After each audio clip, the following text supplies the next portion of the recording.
se construya acá en Río Turbio una usina térmica que funcione con el carbón del yacimiento y que sea sustentable en el tiempo de nuestras poblaciones, probablemente se tenga que reconvertir su funcionamiento a gas o a gasoil. No lo queremos, nadie quiere eso. Que antes de que se adjudique esta obra, una obra tan importante y estratégica, se hubiera consensuado. Esto realmente hubiera sido una decisión colectiva con la participación ciudadana, la participación de especialistas, universidades. Uno de los puntos críticos, la determinación del destino final de las cenizas es condicionante para la elección de la declaración de impacto ambiental satisfactoria en la elección del proyecto. El principal recurso que tiene el ser humano, no lo duden, es la energía. Sin energía, el ser humano no tiene posibilidades de existencia. Hay 250 plantas en el mundo funcionando y hay 72 proyectos en este momento en muchos lugares del mundo para producir hidrógeno a partir del carbón. Esa posibilidad de jugar en primera división la perdimos. Ahora tenemos que jugar realmente en un equipo de reserva.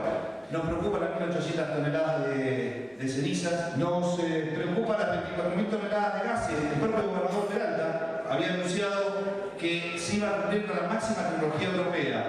Con respecto a emisiones de dióxido de carbono, se están emitiendo 4 veces más de lo que la norma alemana permite. Con respecto a material recirculado, 3 veces más, y con respecto a monóxido de carbono, 6 veces más de la norma alemana.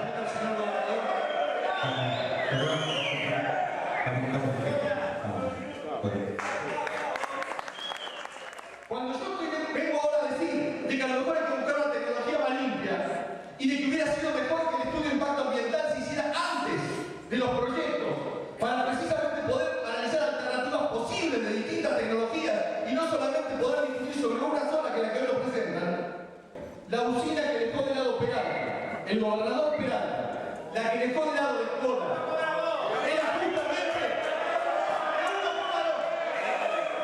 dijo, como nos cobran más de 1,2, no la vamos a pagar. Y ahora vamos a pagar una de 2,9. Compañeros, hay que discutir el precio, hay que discutir el tipo de usina que queremos, hay que tener la usina y no hay que contaminar nada más.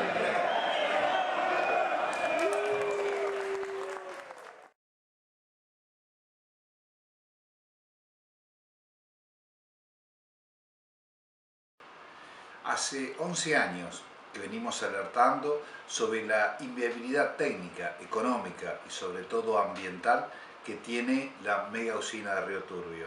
Quienes nos hemos manifestado en contra de este proyecto por el hecho de ser inviable, hemos sufrido todo tipo de persecuciones, desde lo económico, desde lo laboral y hasta el secuestro de personas. Sin embargo, lamentablemente el tiempo nos ha dado la razón. Solo esperamos que los responsables de este proyecto inviable paguen ante la sociedad y sobre todo ante la ley.